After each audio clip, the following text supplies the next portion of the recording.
לא שומעים?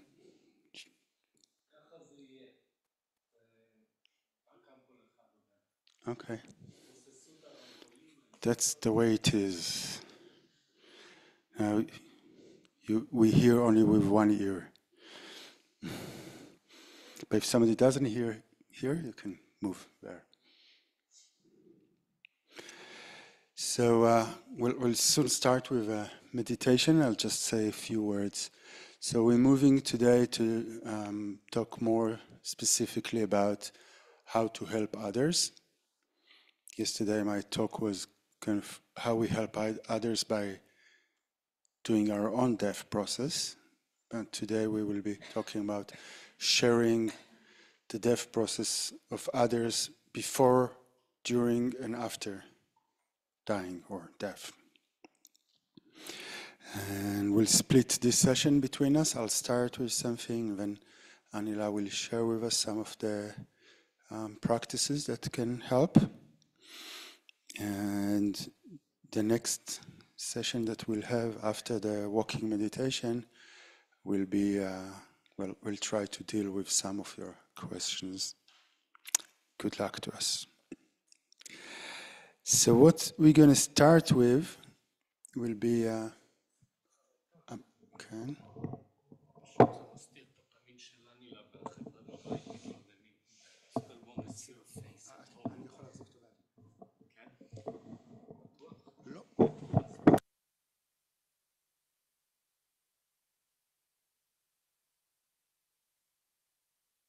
Sing something.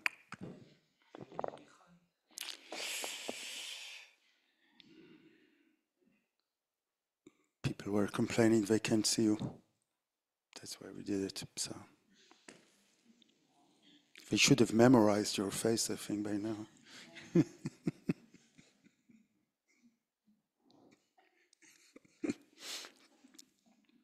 I'm amusing myself. That's good. That's a sign of old age. So what we'll start with is a sutra, which, as far as I know, is the first written testimony to what we call today spiritual care, livui ruchani, spiritual care for the dying. And the sutra is called Instruction or Advice to Anathapindika. Many of us know that sutra. Anathapindika was one of the important students of the Buddha. He was actually a lay person, not a monk. I think it's recorded that he asked to be a monk a few times, and the Buddha told him that for the benefit of the Sangha, it's better that he stays a lay person and a businessman that supports the community. I know a few people that Lama Yeshe told them not to stay a lay person, but to stay in business to support the Sangha.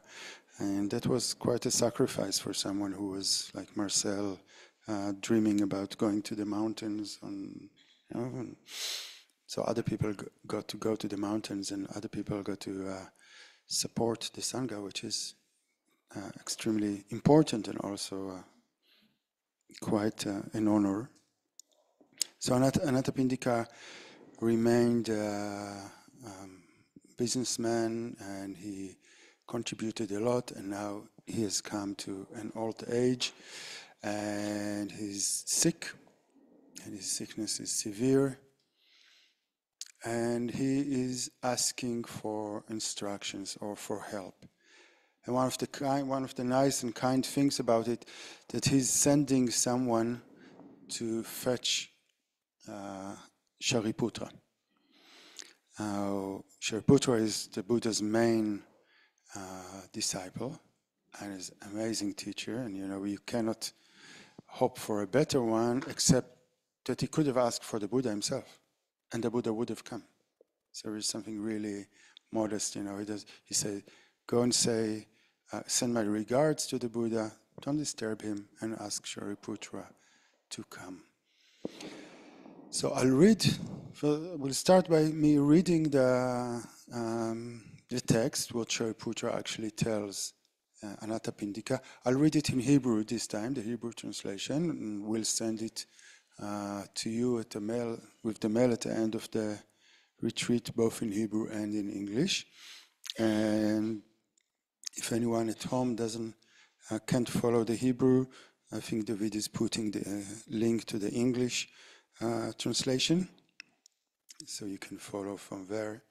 And we'll continue after the meditation. We'll talk about it a little bit in English and back in English, and then maybe we'll have time to discuss just a little bit about the Bardo Todol, what we call the Tibetan Book of the Dead, which is also a tradition, which is specifically a tradition of accompanying the dying/dead person before, during, and after dying, which is quite an amazing tradition in itself. So let's get organized for a sitting. If you feel like you want to do this meditation lying down, it's fine. Don't disturb your surrounding too much. Just, I think, make sure you stay awake. Otherwise, you're going to miss it.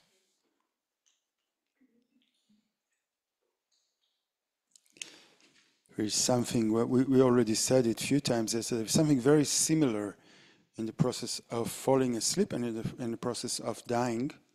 So many people who are doing the different death meditations lying down find themselves falling asleep and never knowing what the end of the meditation is. So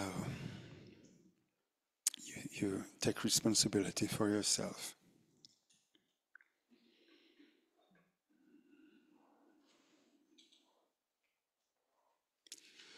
So let's start simply with bringing our attention to the moment.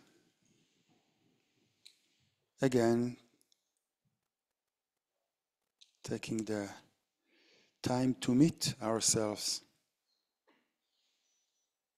How are you, dear? מה שלומך אהובה? מה שלומך אהוב? Try that.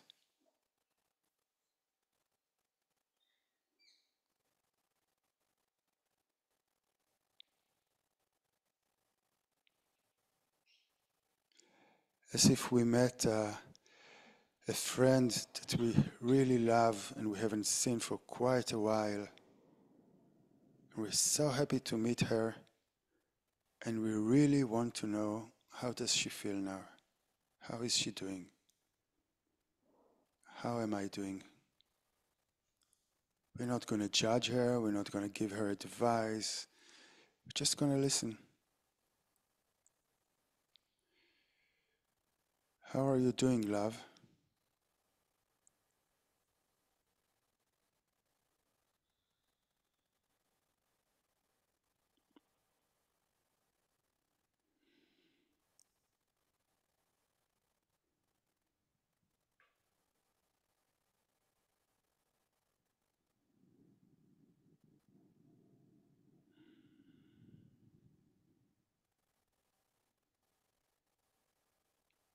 And we move from the realm of words and concepts and ideas to the realm of the body. What our body tells us about how are we doing now.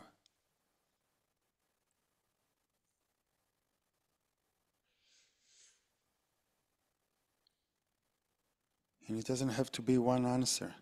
We can be both feeling great and unhappy, comfortable and not comfortable. There's space for everything.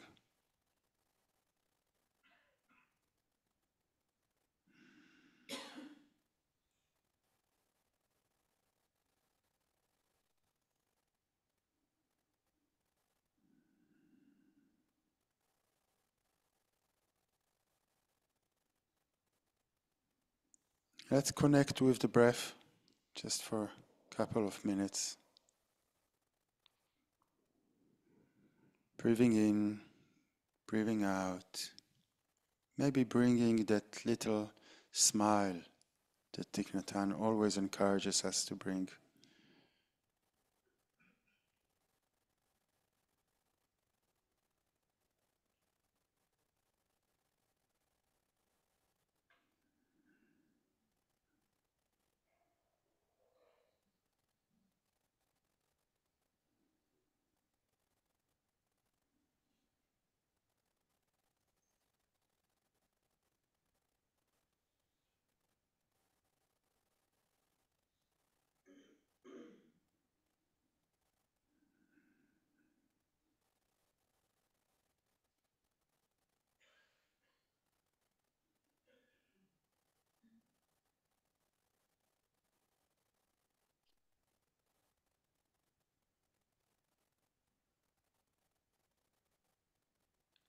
What a lovely day. What a lovely moment. Isn't that a perfect moment to die in? Let's die. Or at least be ready for it as much as we can now. So we can imagine that we have been sick for quite a while, and the sickness has eaten our body, and we are in quite a bit of pain, despite all the medicine and all the treatments. It's everything we were hoping not to face in our dying process. But we can't control it. That's the way it is.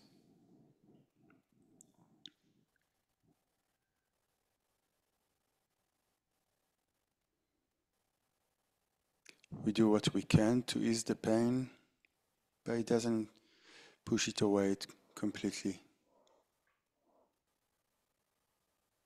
We wanted so much to be in the spiritual realm, to practice everything that we learned.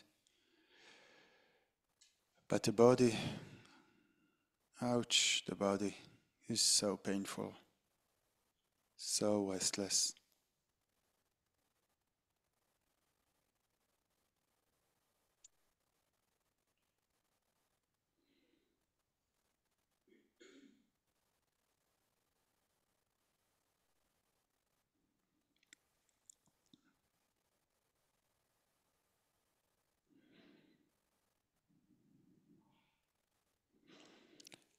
And here comes Shariputra, or any other teacher or spiritual friend, and he sits next to us,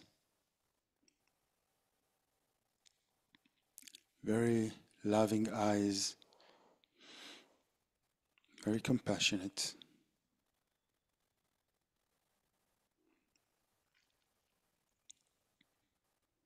And we can imagine this conversation.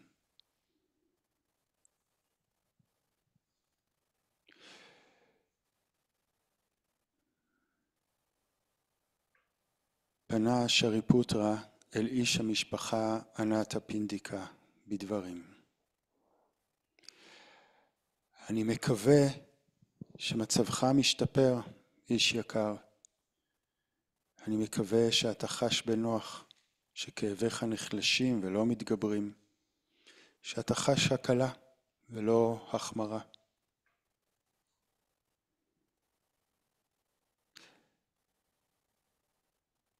אבל ענת הפינדיקה עונה בכנות. האציל שריפוטרה, אינני חש הקלה, אינני חש בנוח. כאביי מתגברים ולא נחלשים. אני חווה החמרה ולא הקלה. זה ממש כאילו אדם חזק ניסר את ראשי לשניים בעזרת מסור חד. כך רוחות אלימות עוברות בראשי. אינני חש הקלה.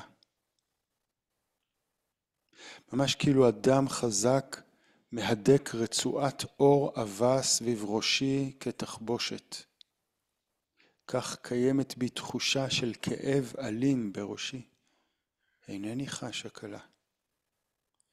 זה כאילו קצב מנוסה או העוזר שלו פוערים את בטנו של שור בעזרת סכין קצבים חדה. כך רוחות אלימות חוצבות בבטני. אינני חש הקלה. ממש כשם שאדם חזק לופת אדם חלש וצולה את גופו מעל גחלים לוהטות. כך יש תחושת שריפה אלימה בגופי. אינני חש הקלה, אינני חש בנוח. כאביי מתגברים ולא נחלשים. אני חווה החמרה, לא הקלה. עונה שריפוטרה. ובכן, איש משפחה, כך עליך לתרגל. לא אאחז בעיניים, ותודעתי לא תהיה תלויה בעיניים. כך עליך לתרגל. לא אאחז באוזניים, ותודעתי לא תהיה תלויה באוזניים. כך עליך לתרגל.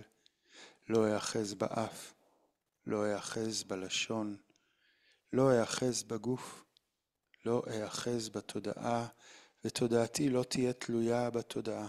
כך עליך לתרגל. כשאנחנו מקשיבים להנחיות האלה של שריפוטרה, ננסה לרדת מהראש אל הלב, לא לנסות לפענח את כוונתו, אלא להקשיב למילים ולנסות להרפות. להרפות. להרפות. איש משפחה, כך עליך לתרגל. לא אאחז בצורות וצבעים. לא אאחז בצלילים. לא אאחז בטעמים. לא אאחז בריחות. לא אאחז בתחושות הגוף. לא אאחז במושאי המחשבה, ותודעתי לא תהיה תלויה במושאי המחשבה. כך עליך לתרגל.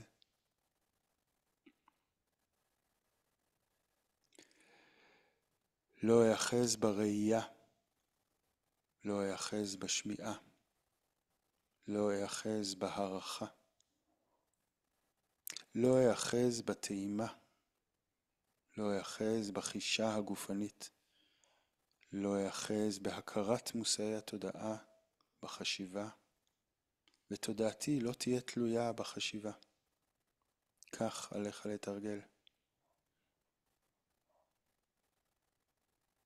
לא אאחז במגע העין, במגע האוזן, במגע האף, במגע הלשון, במגע הגוף, במגע המחשבה, ותודעתי לא תהיה תלויה במושאי המחשבה. כך עליך לתרגל.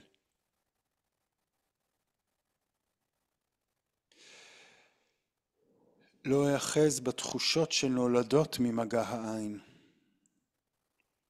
לא אאחז בתחושות שנולדות ממגע האוזן. לא אאחז בתחושות שנולדות ממגע האף. לא אאחז בתחושות שנולדות ממגע הלשון. לא אאחז בתחושות שנולדות ממגע הגוף. לא אאחז בתחושות שנולדות ממגע המחשבה. וכך תודעתי תהיה חופשייה מתחושות שנולדות ממגע המחשבה. כך עליך לתרגל. איש משפחה, כך עליך לתרגל. לא אאחז ביסוד האדמה. לא אאחז ביסוד המים. לא אאחז ביסוד האש. לא אאחז ביסוד האוויר. לא אאחז ביסוד המרחב. לא אאחז ביסוד ההכרה, ותודעתי תהיה חופשייה מיסוד ההכרה. כך עליך לתרגל.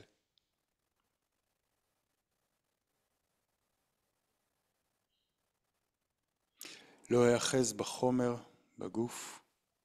לא אאחז בתחושות.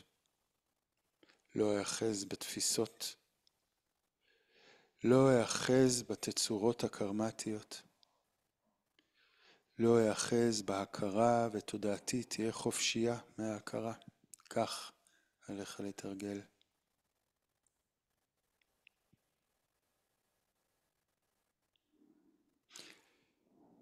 לא אאחז בעולם. תודעתי לא תהיה תלויה בעולם. לא אאחז בעולם שמעבר, ותודעתי לא תהיה תלויה בעולם שמעבר. כך עליך לתרגל. איש משפחה, כך עליך לתרגל. לא אאחז במה שנראה נשמע, מורגש, נתפס בתודעה, פוגש בתודעה, או במה שהתודעה מחפשת אחריו. לא יאחז במה שנבחן על ידי התודעה, תודעתי לא תהיה תלויה בכל אלה. כך עליך לתרגל.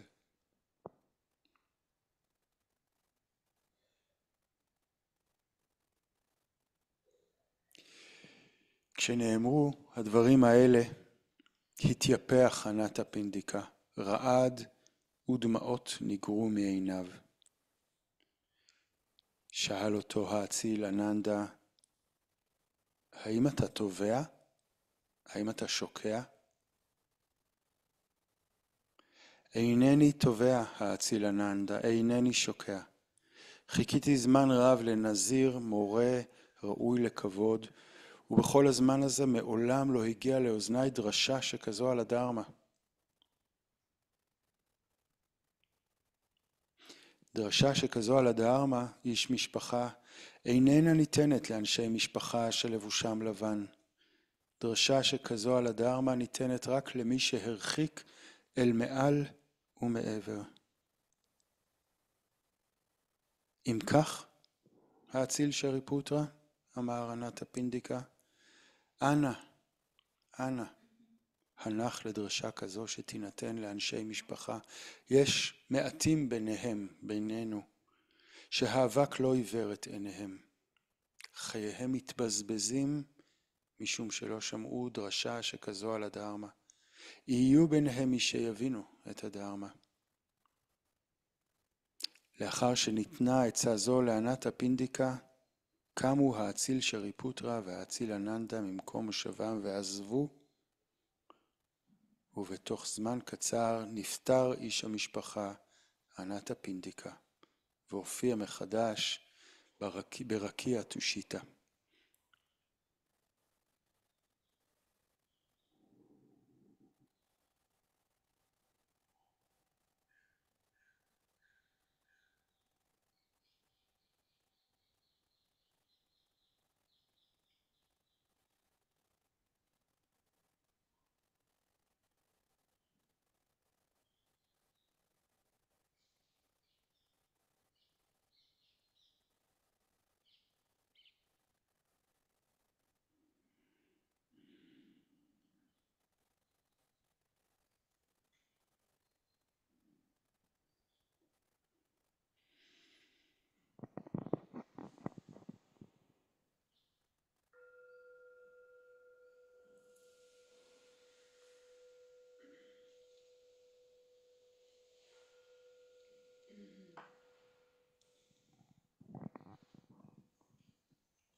So I don't know if this is exactly what you were expecting to hear when you're full of pain, you're restless, you're suffering. And somebody comes to sit next to you and you very honestly and bravely declare your pain. You're not trying to cover it. You're not trying to smooth it or say, it's okay, I'm suffering, but I'm okay, No, you just say, oh, I'm suffering so much. It's so painful.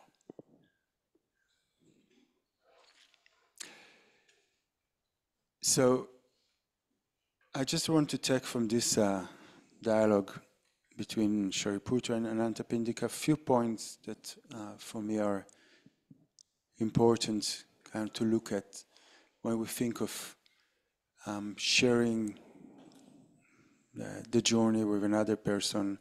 I'm not giving you a recipe. There is not one answer of what you need to do. Absolutely up to you, up to the person who is there, to the situation, so don't write in the notebook, that's what I need to do when somebody is dying, then, I don't know, quote this sutra or tell them whatever you remember from it. I'm 100% sure, although I didn't have the privilege to meet neither Shariputra nor Anathapindika, or at least I don't remember. Maybe I did have that. I'm 100% sure that Shariputra has seen many dying people in his life and gave many advice and talks, and many of them were very different from this. So this is what he felt Anathapindika can deal with. So again, it's not a recipe, it's not, this is what you need to do. But it's just to open our mind to some ideas of this meeting. And especially, when you ask people, and I think Avi said it yesterday when we talked about the qualities, when we ask people, what are you afraid of? Or are you afraid of dying? And most people will say, nah, no problem, I can die. I can die now, no problem.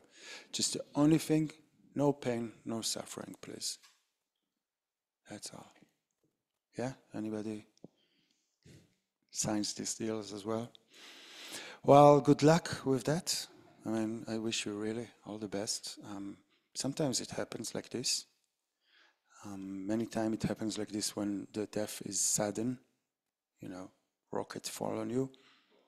If it's at the right place, then maybe there will be no much pain and suffering.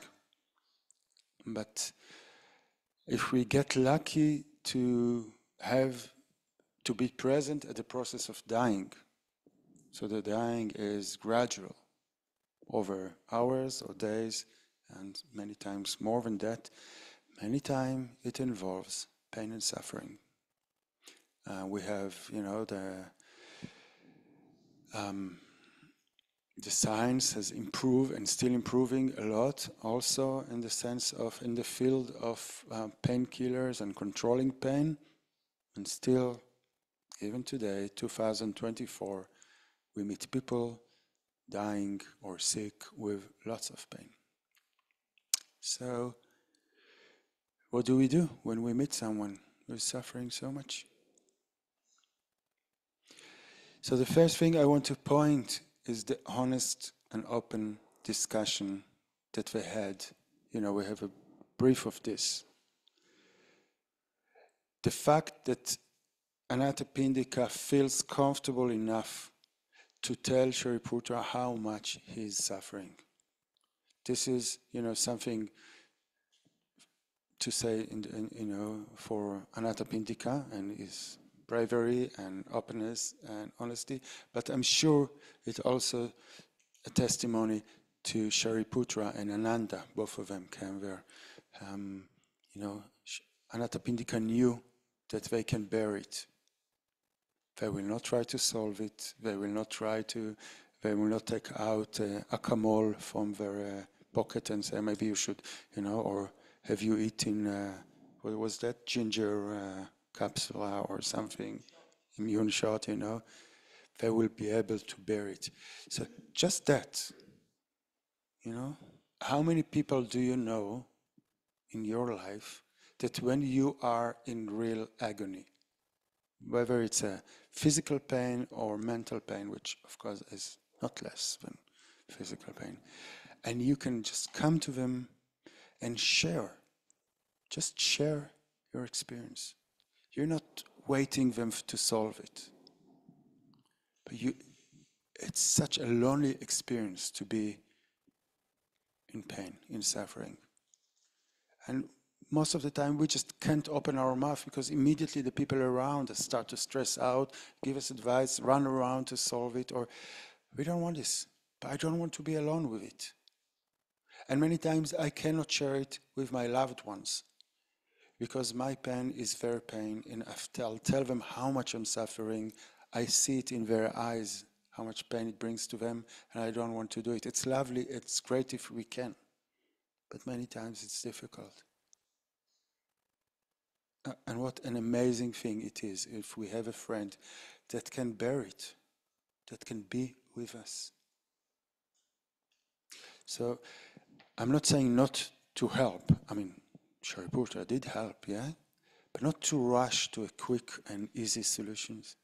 First of all, just open the space to be there. You know, Anila was saying about the 1,000 armchair and Rezig, that in every palm there is an eye. And usually what we say about this eye, this is the eye of upaya or wisdom, knowing what needs to be done. But lately I was thinking about this eye from a different point of view, and I thought sometimes our hand reaching out someone is an eye. That's all we are actually giving them. Bearing witness. I see you.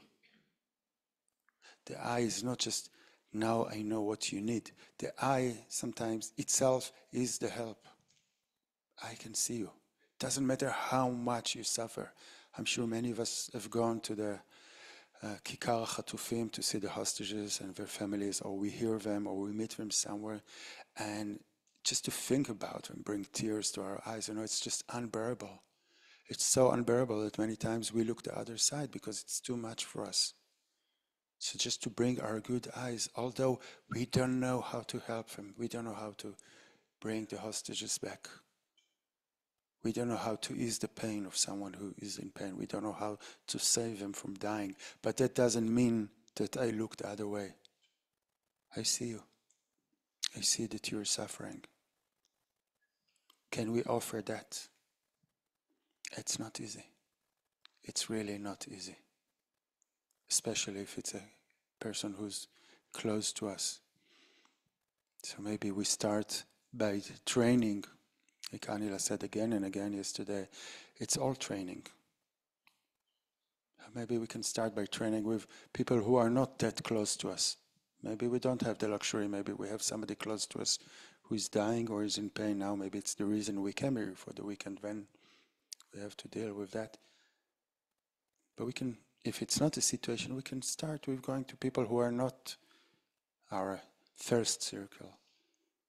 It is still very difficult. Just bearing witness, just saying to people, you know, letting people around you know. You don't have to announce it. It's going as a gentle message that goes around, says, I'm here.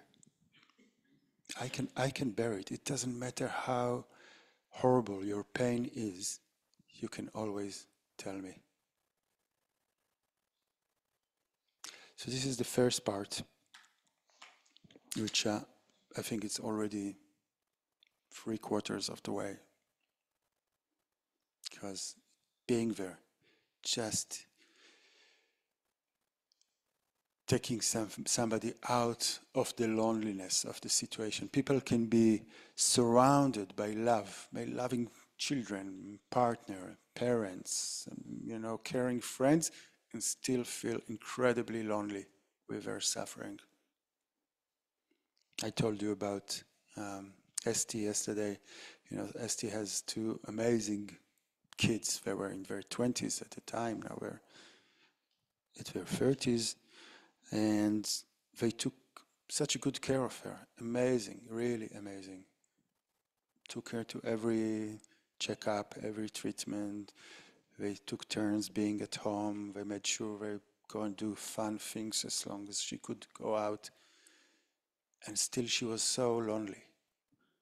Because they were working so hard instead of enjoying their 20s with their partners and going to university and doing things that people in their 20s should do. They spent all their time for 10 years, not for a few weeks, 10 years. Can you imagine? Taking care of her dying mother. So the last thing she wanted to do is to make it even more difficult for them by telling them that despite all their effort, she's still suffering. And it's still painful. And she's afraid. So she wouldn't tell them that. She would be always optimistic, always with a smile, always encouraging them, always grateful for what they did. But what do you think they did? They were meeting outside the door of her room, of her house. I met them once outside, the 2 of them, crying. Really crying with tears.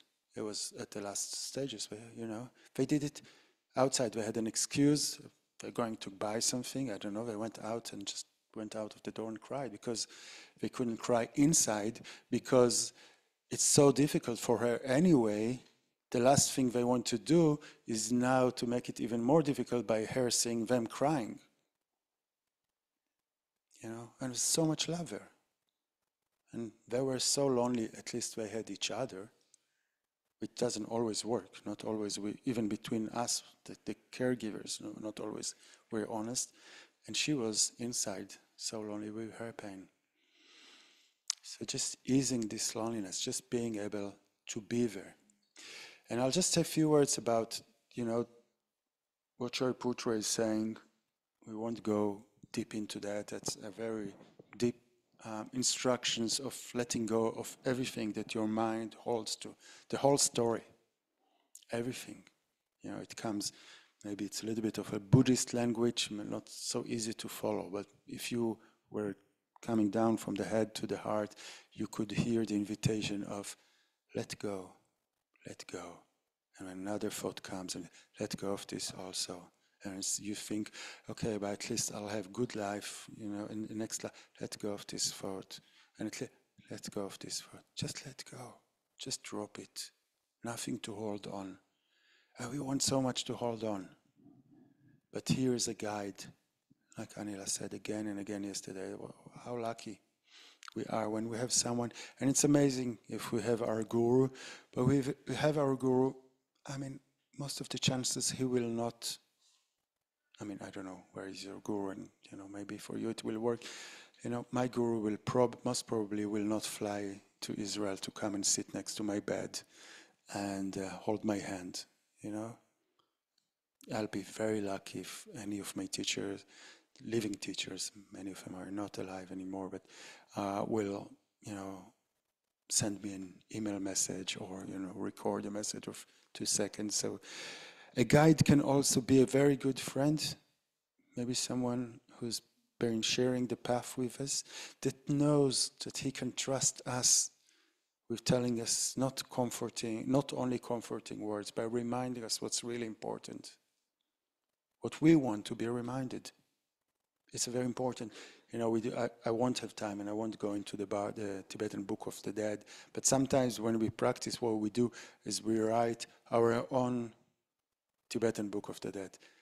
In Bardo Todol, there is a text that you read next to the person who is dying. Before he dies, that's the first Bardo, the Bardo of dying, and then during the death process, and for 49 days after that. Now, if somebody will come to your bed and read you the Bardo Todol with all the monsters that they have there and all this Buddhist concept, you might freak out. I don't think it's a good idea to read the Bardo Todol to anyone who hasn't studied it many, many, many times in his lifetime. But what do we want to be reminded?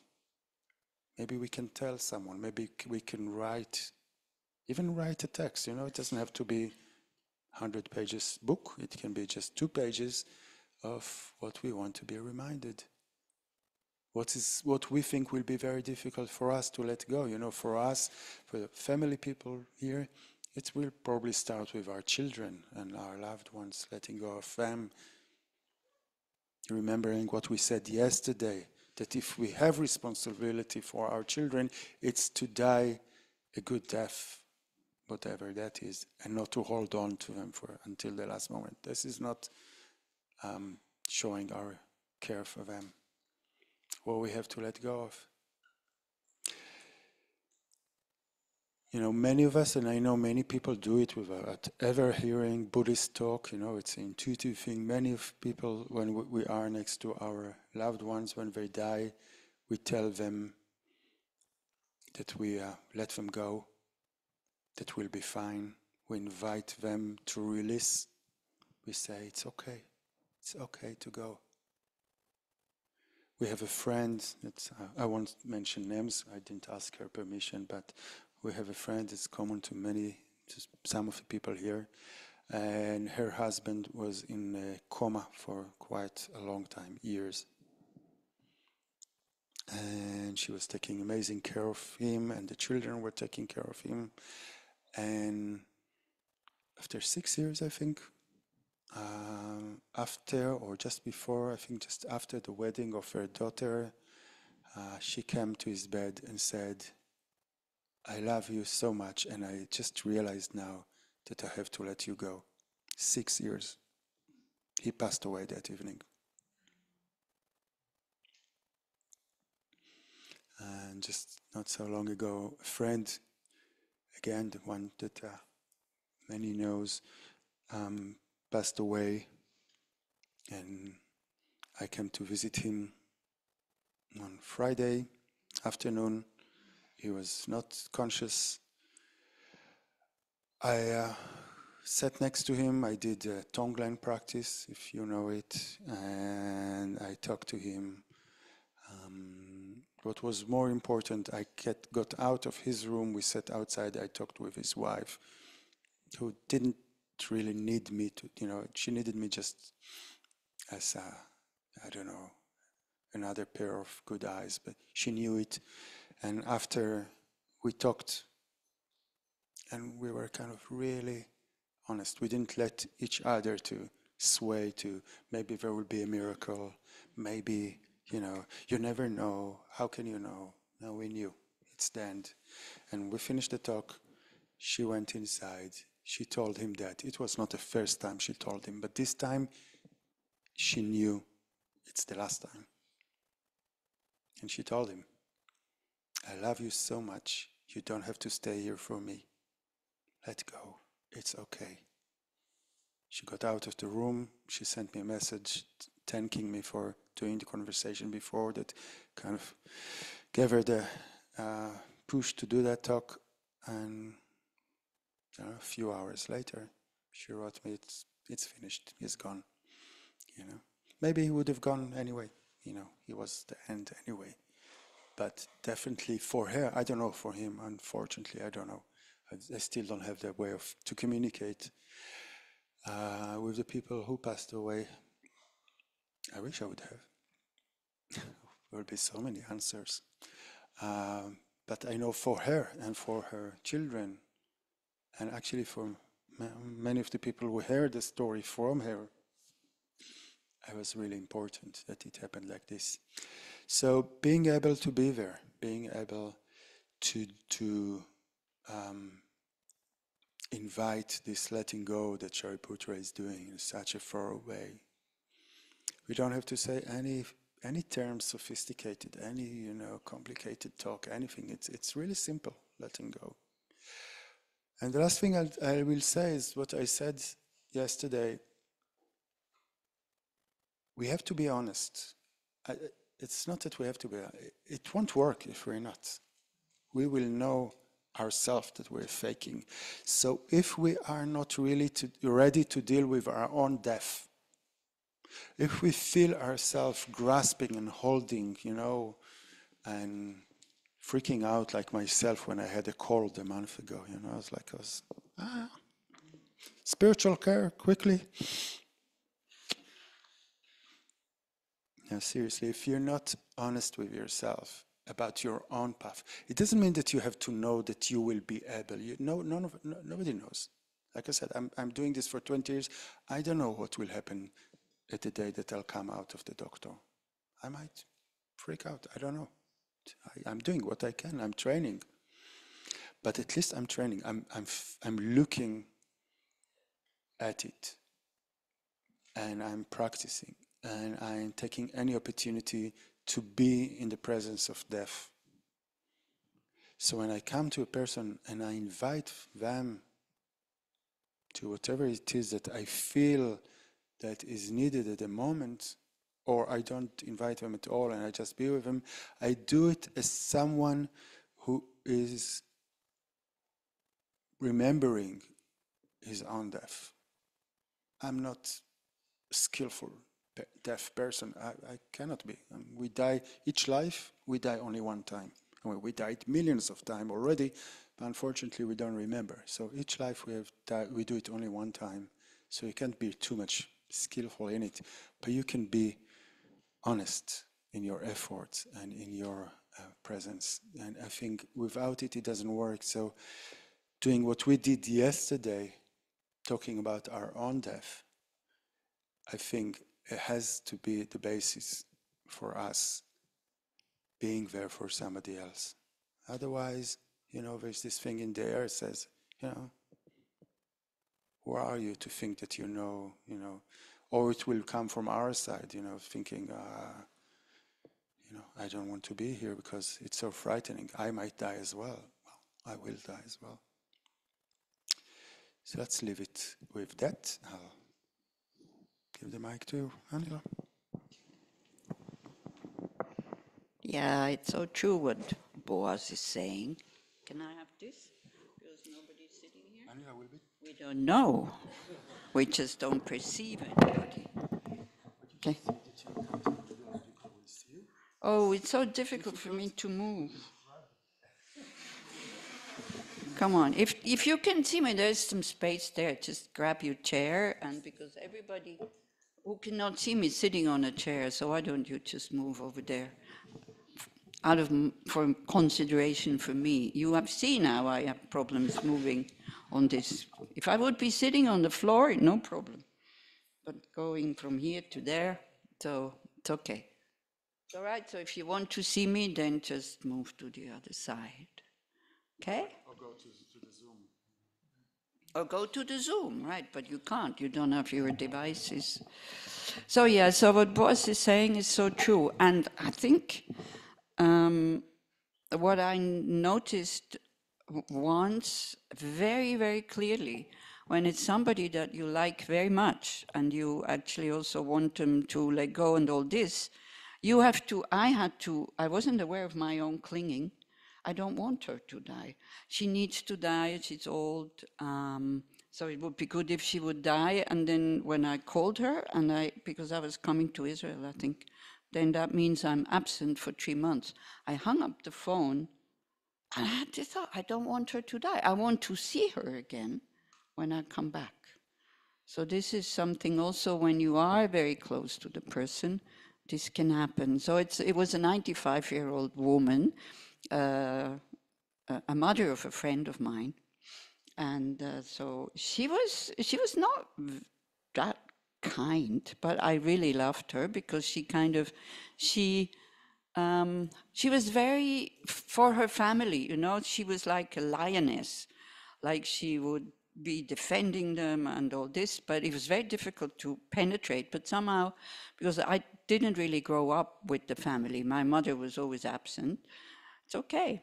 You become very independent as a kid. So I kind of infiltrated myself into that family, and I was welcomed. Because also I always brought a lot of presents, because I still had the restaurant. So she would always, before I came, she would send me the list, what she needs. And of course, in a restaurant, you buy wholesale, so it's much cheaper and this and that. But it wasn't just because of that. I think she did accept me. And then as she grew older, she became more and more unpleasant and angry and nasty. So I would go and visit her at one point, and I took her, because they had to put her in old people's home, because she was collapsing, her blood sugar would kind of go down, and one daughter lives 200 kilometers away, and the other one was also not near, and so she was so angry at them to put them into this old people's home, which was quite close to her house. So I went to visit her, and I took her to the house with the wheelchair, and we went to see the garden. Her daughter-in-law now and her son lived there, and went to see the garden, and she said, go there, I want to go there, I want to go here, I want to go there, and I just did, because I love her. So all of a sudden, because I didn't react, I just did. And all of a sudden she stops and she says, wow, I'm really nasty, aren't I? So I said, yes, but it's okay, because I love you.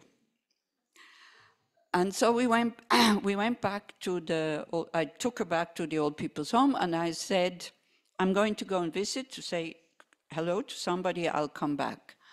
And she didn't like that, because I was there for her. But I did. But then also, I think she said, all of a sudden, because she felt comfortable enough to say, I'm 95 years old, I know I should die. And so I said, why don't you? This is, you see, these are things when somebody is telling you that they want to die, then you have to go along with them. You can't just say, oh, it's okay, you will live forever or whatever. But this is what we usually say. So she said, I can't. And I said, why? So she said, I'm afraid. And then I said, what? And then she said, I don't know. So I said, okay, what you can do, you can maybe just think or visualize a place where you feel safe and where you feel comfortable. But this doesn't really work either because it's in the mountains. And of course, mountain people, they go skiing, hiking, this and that. When you get old, then you can't do that anymore. So she said, yeah, but here I can't go there anymore. And so that doesn't help to make you feel good. And then I said, just think about all the good things you have done. And then I left her. I said, I'll come back in half an hour or an hour. I don't know. I left her. And I came to visit that other person. I came back. And she said, I haven't done many good things. So I said, come on, you let me into your family, being so close usually. How can you say you didn't do a good thing? And so I called her kids and I said, look, you really need to tell her that she was for you a good mother. Maybe she was a bit unpleasant for outside people, but for them, she was a really good mother. And then also, so they did, and this is again, don't wait until the last moment. It's from time to time, it's okay to say to totally living people, gosh, I appreciate you so much, without wanting anything in return, and even telling them what they've done for you. And then I was with her daughter, that lives like 200 or even more kilometers away. And we got the phone call that again she collapsed and she might actually die now, because this is the thing, instead of just leaving these people, then they rush them to the hospital, because if there's no clear instruction to leave, please leave me from the person, it's their duty, because otherwise they get kind of accused of not kind of saving their lives. So I think they did, because they had talked then to the home and they did leave her there, and she said, and it's her favorite daughter, and she said, shall I go? So I said, no. Because if you come as your favorite daughter from 200 kilometers, because she was also very stingy, and so she had to come by train, which in Switzerland costs a lot of money, she will not be able to go, because she will think, oh, she came just for me now, and how can I die now? She's here. So it was her son, who was the least of her favorites, who lived in that place, who was there and accompanied her, and then she could die. So this is, this is another side. We want to be there for them. We want to be with them. But because of our attachment and their attachment, they cannot let go. So like that. So as Boaz says, there is no book. We will send you texts and books and all this. Of course, you can read them, because it's good to have a toolbox.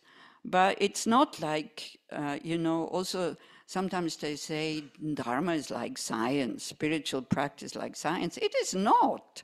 Science is something that if you do the same test with the same object, you will always have the same result. Dharma is not like this. Absolutely not. Maybe explaining emptiness and all these kinds of things, quantum physics, yes. But when it comes down to emotions and my reaction, the other person's reaction, there's nothing that we can trust. There's nothing that we can say, do this and then it will work. But it's still good to have all these other things. And I think always the best thing is you listen to your own heart. if you have the ability to listen to your heart. And you can listen to your heart, and then all of a sudden, you know, in meditation, a lot of garbage is coming up and this and that. Then you have to deal with it. You can't just shove it away also. And to accept, you see, if we can't accept our own suffering and we kind of always, Dharma can be a huge trap to make you feel better with all these wonderful things, you know. Everything is empty, why do I worry? There's no I, there's no me, everything is impermanent, everything will kind of get out of existence and they will change. But that can be just like taking painkillers and not wanting to look at the pain. It can be, I'm not saying it is. Do you hear what I'm saying? It doesn't mean that, oh no, now I don't practice anymore, don't study anymore, because it can be just a trap. Everything in Dharma can be medicine or it can be poison. All the Dharma teachings. And you are the only one who can find out how you apply it. Either as a poison or as an escape or as a medicine. And you can ask your guru, and he will not tell you. Your guru gives you the methods, then you have to apply them yourself. Your guru is not like a therapist who tells you, do this, do this, do that. You know, they give you the message, they give you the methods, and then you try out what works. I mean, the Buddha gave 84,000 teachings. Do you think you have to practice them all? No, because people are so different that he gave these different teachings to whoever was there at the moment. So it doesn't mean that, you know, then sometimes it sounds very contradicting, like at one point, the beginning he says there's true suffering, there's true origin, true cessation, true path. A little bit later he says there is no suffering, there is no origin, there is no cessation, there is no path, there is no birth, there is no death. And then the most important one, which is also, I think, in the sutra, because I quickly read it in English, there is no attainment and there's no non-attainment. So, gosh, what on earth does that mean? And this is the most precious thing that we got from the Buddha, that there is nothing that is black and white. And when it says that things are empty, it doesn't mean that they don't exist. But they don't exist the way that they appear to us. And these two things, these two levels of ultimate truth, sometimes it's called conventional truth, they need to go together. You cannot say, okay, I just go into ultimate truth and then I'll be okay. Conventional truth always has to be there. They're depending on each other. I mean, we're not even aware of existence is depending on non-existence, because otherwise there's no existence. If we don't know no existence, we don't know existence. So this is the message of the Buddha. You know, look deep and then don't get attached to it. So like that. So I just wanted to share that. Now, me, I am usually called when people are already dead. Because maybe father, mother was a Buddhist, but the kids are not interested, or the other way around, maybe the kids are not the parents, and this and that. And then I'm really happy to have this toolbox of stuff that I take with me, and it's really it's things, it's objects, because I don't feel lost, because I have something to grasp on, which can be helpful. I don't feel insecure, because then when they're dead, I know that this is it. The first thing we always learn about when we learn about how to use these things is, okay, calm down. It's not an emergency. Person is dead. Yeah. So we don't have to go there like, oh, what do I do now? And we have a box that is called Liberation Box, with a POA pill that you glue to the crown chakra here, and then you rip it off. so that the consciousness comes up here. And then we have a special stupa that is put, if the person is still alive, into their hands, otherwise also on their crown. Then this one sheet, I can't reach, it's too far away, that we attached. This anybody can use. So these are 5 of what is called the most powerful mantras. And there's 12 sets of that you can kind of cut out and put it with the script upside down on the heart chakra of the person. Now, of course, if the script is up, I don't think it matters. But it's really also to have all these very precise instructions. What I noticed, it calms me down because I need to focus. I need to focus on certain things. So this one you can either just keep the whole sheet and then make a photocopy, or I think Orit sent it to you also, so you have it digital. And so I cut them out and I always carry them with me. Also for animals, you know, if I see a dead animal, instead of then I'd say mantras, medicine Buddha mantra usually, or Om Mani Padme Hum, as we did yesterday, blow on the dead body, depends a little bit on the size of the dead. I usually, the mice and whatever, I wrap the mantra around and maybe with a staple go like this. And then it's very pragmatic, okay? But, and then I bury it somewhere or throw it somewhere or whatever. But it's doing something beyond death. When the being, because also the animals go into the bardo, because also animals have Buddha nature and have a subtle mind that then is in the clear light and this and that, and maybe understand different things. And also when Boaz said the guru might not come when, or will not come, or might not come when I'm on the deathbed, but he will be present. And I feel that when I am with people who have a really good, strong connection to their mentors or to their gurus.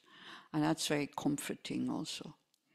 And it is really amazing how we are. It's like kind of, I feel my guru is not in his body anymore, but I know he's somewhere. He's not, they haven't found his reincarnation. And it's strange, but it seems as if he's almost more accessible when he is dead than when he is in his body, where we need a telephone or an email. It's strange, isn't it? Shows that the confidence that my guru is a Buddha is not quite right yet. But it's the same thing. People, when Lama Zopa Rinpoche left his body also, people said, you know. And the Buddha was asked in this sutra that we read every day, the Buddha was asked, why are you going to die so young, like 80 years? You're a Buddha, why are you going to leave your body? And the Buddha said, because otherwise people don't practice. If I'm here all the time, and they think I'm eternal, which his mind is, they will not practice. They will not appreciate me being here. And I can see also, since Lama Zopa Rinpoche died, we do many more practices for his rebirth. So this is also.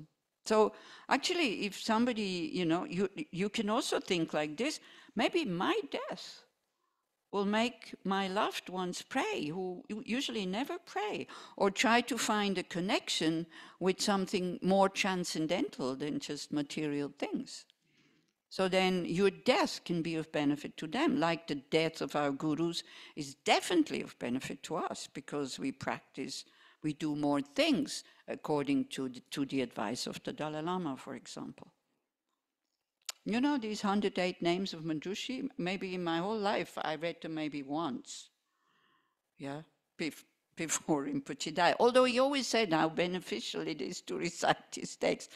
But it's just, I don't understand it, and it's complicated, and, you know, it's... So we read it once, and then that was it. Since he died, because the advice of His Holiness is to recite these 108 names of Manjushri. So we recite it at least once a week in a group on Zoom, and whenever I can, I recite it also.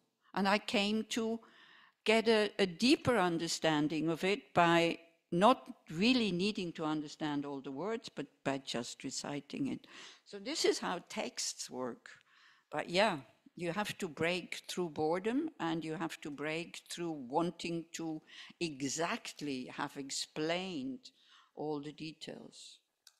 And then you will understand on a more deeper level. It's a very Jewish mother's approach. You would say, What? I have to die for you to do that? Yeah, so it would be good to do it before. So Boaz was asking me for like texts, and so I sent him some. One is a huge book, and it has just about really the big toolbox. Maybe big toolboxes are for professionals, isn't it? So otherwise you don't know how to use the tools. But if you want, have a look at it, because it's what you can do for people who are dying, what you can do for them when they are dead, like after death, and so on. So it has a lot of prayers. And don't forget, you don't need to understand the prayers. You just need to recite them. And that's very difficult, especially for Israelis. You see, when the war started, and I immediately started to think about Kuntuzangpo's prayer, because the earth was shaking, because it says, when the earth shake at the solstice, at the new year, recite this text. And Orit and me, we had, it was like the bomb fell, and it went brrr. We both looked at each other, and although we were in silence, because it was during the noonday, we knew we're going to recite this prayer. So this is when you are used to these instructions, then it comes immediately and you kind of know what to do. And also the Golden Light Sutra, I knew I would recite this because that's the only thing I can do for the situation here. You know, I'm not allowed to go and talk to Netanyahu and tell him, look, what you're doing is really creating a lot of negative karma or whatever. But I can try to create positive energy, and I trust Lama Zopa Rinpoche when he gave us this sutra and he said, at the time of war, it's really good to recite it. And so I did, and so this is why also I stayed a little bit longer, because I thought it would be more beneficial to recite it here, but then I had to go back to Europe because I had to do courses, and but we still do it every day on Zoom, so like this. And then, you know, Boaz was saying what is happening in the Bardo. So there's the Tibetan Book of the Dead, where somebody who is used to these things gets instructions. So it's quite long also, but there is kind of a short version that I got from Lodo Rinpoche. It was in German, so I translated it into English. And I think I also sent it to you, so you can also have it. And it's instructions for the beings in the Bardo state. And it goes like this. O you, whoever has died, who have passed over from the human realm, you have lost your form of existence, you are in the Bardo and have not found a concrete form yet. You have to take note of this fact, because they say the Bardo being, they're clairvoyant. And they can read your thoughts, and they can see what you're doing. And they sometimes don't realize that they are dead. So this is to tell them, hey, come on, look, you are dead. So don't get frustrated if you talk to me and I don't hear you. Now, is this true? Is this not true? I have no idea, but I believe it. I don't have proof that this is true, but the proof I have, I don't feel useless when somebody dies. And also for the family, even they're not Buddhists, they don't understand anything, they feel somebody is coming and somebody is doing something that will help my mother, father, son, daughter, whatsoever. And then they calm down. And then they can relax also for a short while in the middle of their own pain, not knowing what to do. And I do trust, you know, people like the Dalai Lama, that they say, this is working, this you can do. And I do do trust that very old tradition that is still very much alive today. And then I do this. Oh, the bardo is these 49 days at the most, but it can be much shorter. Again, you know, how do they know 49 days? I don't know. So I think it's for us also to, for 49 days, you make contact with the dead person. Then you let that person also go. Then that's it, because they will be in another form. Not like my sister-in-law, who did not let my dead brother go. Not like people in here, it's not so much the case, I guess, but people in Europe who keep the ashes of their loved ones on their chimney or on the table and talk to them every day. Because what the Lamas say, what you could do, now I'm really talking Buddhist here. So if you don't believe it, it's fine for me, okay? So what you do, this mind of this person that can still feel you and might still have good thoughts for you at the beginning, and you don't let them go, they will turn against you. Could be.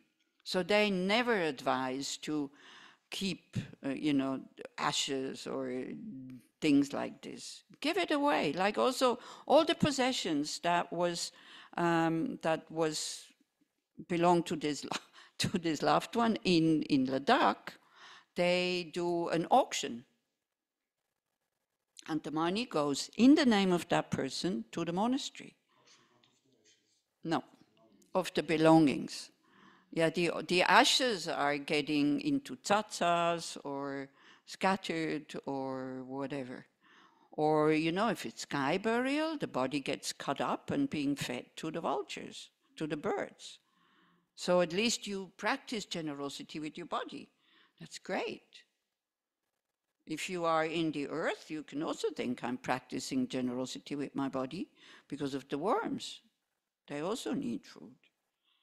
So it's good to die with these kind of thoughts. And your next rebirth, where your mind is very unstable, like craving for a body. There's actually, you can find it on YouTube. There is videos about this. Of course, it's like comics or whatever, but it's quite. I think it's quite good. We used to show it at Tushita. We had the videotape, and it's Leonard Cohen who is the narrator, and there is two parts of it. One is a young monk who goes with an old monk to a house where somebody's dying, and he explains to this young monk what is happening. So then you see how they deal with it also.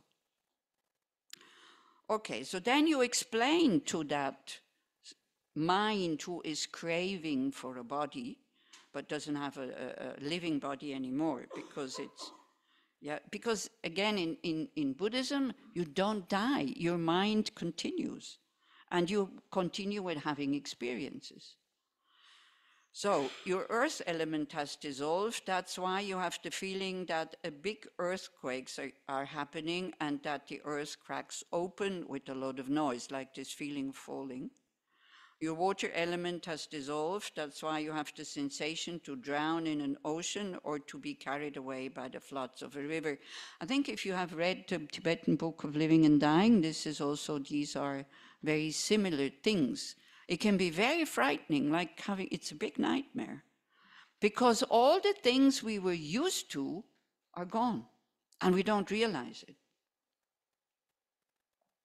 Your wind element has dissolved. That's why you have the sensation to be in the middle of a hurricane or a cyclone. In this way, you experience different forms of fear and fright. So it's a bit like this, when somebody came to see me and described all the things, didn't know what it was, and I said, it's lung, they calmed down. So if you explain to that being there, and it's really good, even if you don't understand what you're doing, if you have a close relationship with the person, it's actually better than somebody so-called realized who doesn't have a relationship with the person.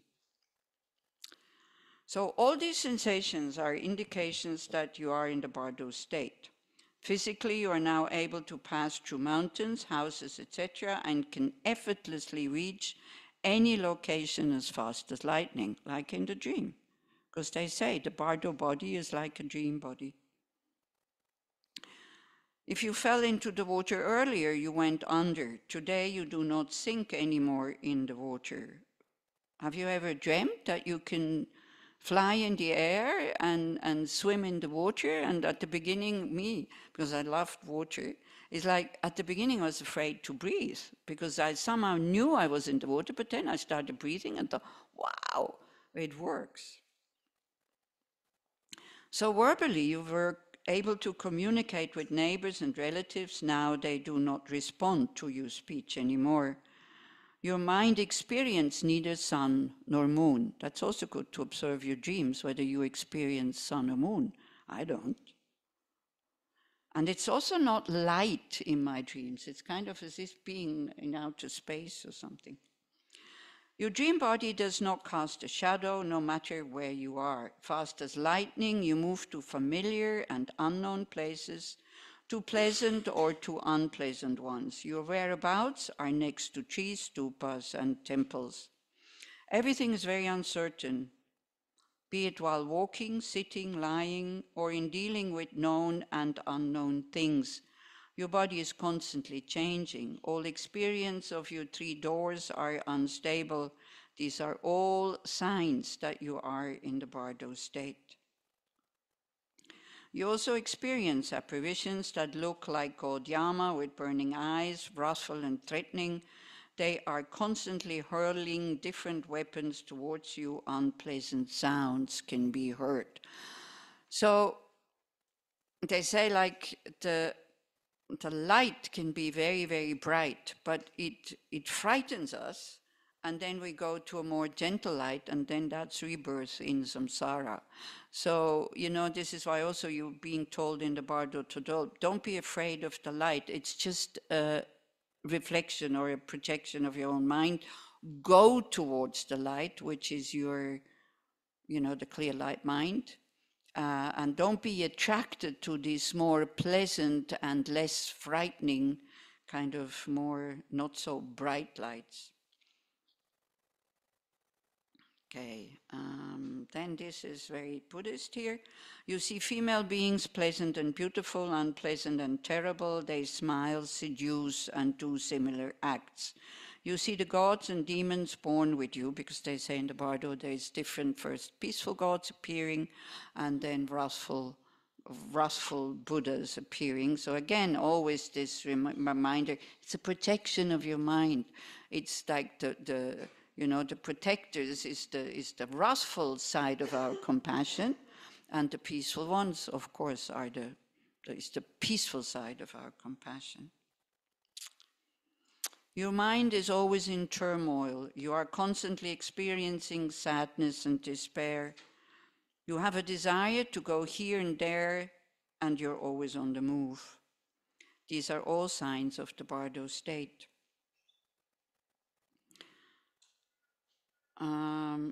So the Bardo beings who will take a rebirth in the hellish state look like burned trees. Some look like dark like smoke or dirty water. The Bardo beings who are destined for rebirth in the upper realms shimmer golden and shine brightly. They look like bright fabric or the face of the full moon. If these later signs are present, that is promising. If the negative signs are present, the fate of a Bardo being can be changed, and that's important. Like leather in water that can be put into a different shape. How can it be changed? The compassion and the blessings of the lamas and the three jewels have unimaginable power. The mantras and the concentration have immeasurable strength, if your subtle mind kind of recognizes them. That's why you do not have to be afraid anymore. So if somebody is not a Buddhist, you could talk to them about their positive actions, for example. You know, the stable ground of our ethical conduct, that all of a sudden it reminds them, yeah, I've done a lot of good things. So this is why also, you know, you need to know the person. You need to know what to say, or you need to know, for example, to say, but you didn't harm anybody in a bad way, if it's true. So don't say that to somebody that you don't know, because then all their guilt is coming back up. No matter what you experience in terms of fear and fright, in reality everything is just an illusion of the mind. Nothing has true existence. Relatives, friends, possessions, and your body have separated from you. You left everything behind. All appearances are like dreams, and illusions have no attachment.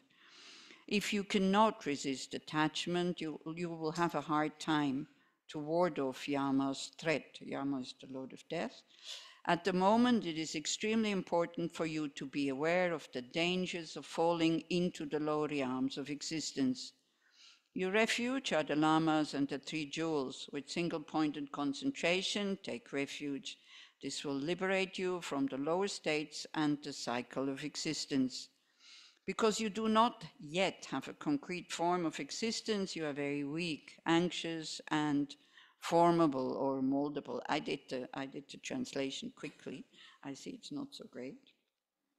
That's why you should focus on the objects of refuge without distraction.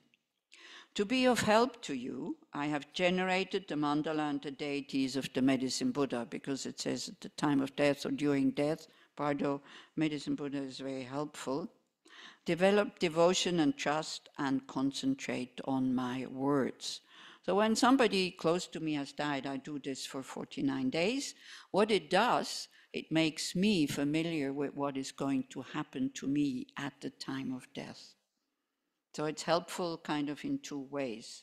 And as I said, I feel that I'm doing something for the person, for the mind of the person that has departed. So you will get the text. If you want to recite it, read it by all means. You don't have to be Buddhist. Don't forget, you don't even have to understand. You just have to recite it. It's the same with mantras and sadhanas and all these kinds of things. If we want to understand, before we do these practices, which is a very rich tradition which works with your subtle mind and not with your intellect. But if we want to understand with the intellect, before we do the practice, you will never start. And I can take refuge in Khandro Tseringma, not Khandro Rinpoche, Khandro Tseringma. She was leading, she's an oracle of His Holiness. And she was in France, and she was leading a Chenrezig retreat. And people were kind of, questions, what white color, and why is it like that, and why is it not like this, and what is this? And then all of a sudden, she laughs a lot. She burst out laughing. I don't know if anybody knows her. And she said, "Stop, you don't understand anyway." And she said, these practices are to allow the mind to go into more subtle state. If you want to understand everything, you bring the practice up into your intellect, it will never work. So you need a lot of trust. And also as a basis for doing these practices, you need to know the Four Noble Truths. You need to know that you can be liberated from suffering. You need to know the causes. You need to know about emptiness, that everything is possible. In conventional reality, you can manipulate anything.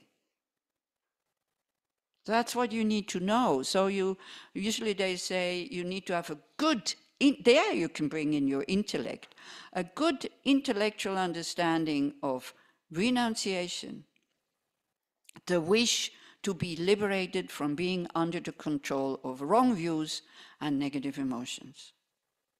The trust that this is possible by applying these methods. Here, faith doesn't work. Here, it's doing, applying antidotes again and again and again and again and again. So, and not putting all your resources in making this life comfortable. Also to spend some time to think about next lives. and to understand the resources I'm putting into my life here comfortable. I cannot take them with me. I need other resources. What are they? Compassion, kindness, trust in something that is higher than me. I know that many people, you know, they're so proud of being secular. I tell you, secular people are so stiff in their minds that they don't accept anything that they cannot touch, smell, measure, whatever. I mean, they're more fanatic than religious people. Secularism is a religion that is so only that and nothing else. And it's a shame because you close yourself off to so many other things that can be helpful, not just at the time of death, but also in life. Right? So renunciation, bodhicitta, emptiness, there, use your intellect. Then you can think this is like science here. And then with faith and trust, knowing that it works if you apply antidotes, then you start doing these kind of practices. And then they work. But I can't say how they work. I only feel that they work. I can't prove it to you. So don't believe me. Try it out. Just in case, on the 7th of December, we will do 2 sessions of Green Tara in Tel Aviv, where there's a lot of purification with the 5 lights against the 5 poisons and getting the qualities that we need. In these practices, you know, you have to let go. If you don't believe that you can go with your car to the moon, these practices are not, they won't work. You have to let go of this kind of, I know better than all other people. And be curious and try it out. And then maybe something happens, maybe nothing happens. But if nothing happens, so what? What's the harm? Okay? So, yeah, so if I'm here, like also maybe sometimes people who are Buddhists, they come to me and say, can I call you if I think I need you when it goes towards death? And I say, of course, if I'm somewhere nearby, I come. So then they put it in their living will, that, you know, my phone number, my email, whatever, and then of course I go, because then we can do these practices, because then I know them, I know what kind of practice they do, and because they are not strong enough to do it anymore by themselves, I can just read it for them, and then their mind is familiar with it, and then they calm down. So for me, just in case something happens to me, all the instructions are in my red bag anyway. But so just that you know, if you read the sutra that we read yesterday, at the time of death, what is important is the wisdom knowing emptiness, that nothing anyway exists the way it appears, compassion for all beings, and non-attachment. So I need to hear it maybe at the time of death, because I'll be so, you know, I saw how I reacted with the pain after the knee operation. The spiritual Tonglen, nothing works, you know. This is why I'm saying it's like, it's good to have somebody who reminds us, hey, where's your refuge? And then to say these words of refuge. And then the mind starts to calm down. Ah, yeah, this is what I want. Oh, yeah, it's true, isn't it? I take refuge until I'm enlightened to the Buddha, Dharma, and Sangha. Why? In order to benefit all sentient beings, I do these practices. And then we remind ourselves something maybe more than just, oh, poor me, I have so much pain. Okay. I think we should have a break, isn't it? So if you have questions to this, write them on a piece of paper, and we will try to answer them in the next session. Is that so? I think. Yeah. So what we'll do now is take a time for walking meditation. And you should go to the bathroom or stay there, but we do walking meditation. And I will put here recording with my voice saying the Hebrew translation to Tiknatam instruction for walking meditation. which will be a little of living breath within all this death. He's talking about life. You know what is life? Life is the period between one death and another. It's the bardo of life as well. So I think it would be quite a nice refreshment to practice with it. If you heard it before, or if you want to do your own thing, live. So it's about half an hour. Using the gong. You're doing the gong. So when it's finished, that's it. I will just keep it. Do the recording finish, we can do the gong and come back to answer all your questions. You're all satisfied or not. We'll see. Okay? So it will be around 11:20. Okay, also maybe, sorry, just briefly, I have some notes here that people would like to see me. Usually during a course is not so good because I don't have time and also, but if you want, the coming week I'm in Tel Aviv and I'm going to see on Wednesday the movie which is called The Wisdom of Happiness. It's the latest documentary on His Holiness the Dalai Lama in the Cinematheque. It's at 8 o'clock, I think, and if you want to, you know, we can meet before, or you can just go and see the movie, then you don't need me anymore, I think, and or also we can meet, but if it's really burning, pressing like this, we can do when the course is finished here. And so I have seen it, yes, but don't forget, I'm not a psychologist, I'm not a doctor, I have very little wisdom, it's like, you know, you need to first know before you come and talk to me, because my first question to you will be, what can I do for you? And if you just want to be entertained, or because you'd like to spend time with me, then what are you going to say? So if you want a private kind of talk, you need to know what you expect from me. And then I might be able to help you if you know what you want, but maybe not also, because I'm not a doctor, nor a nurse, nor a psychologist. I know Buddhist practices. Don't forget. I'm not a Buddha yet. Okay? Good.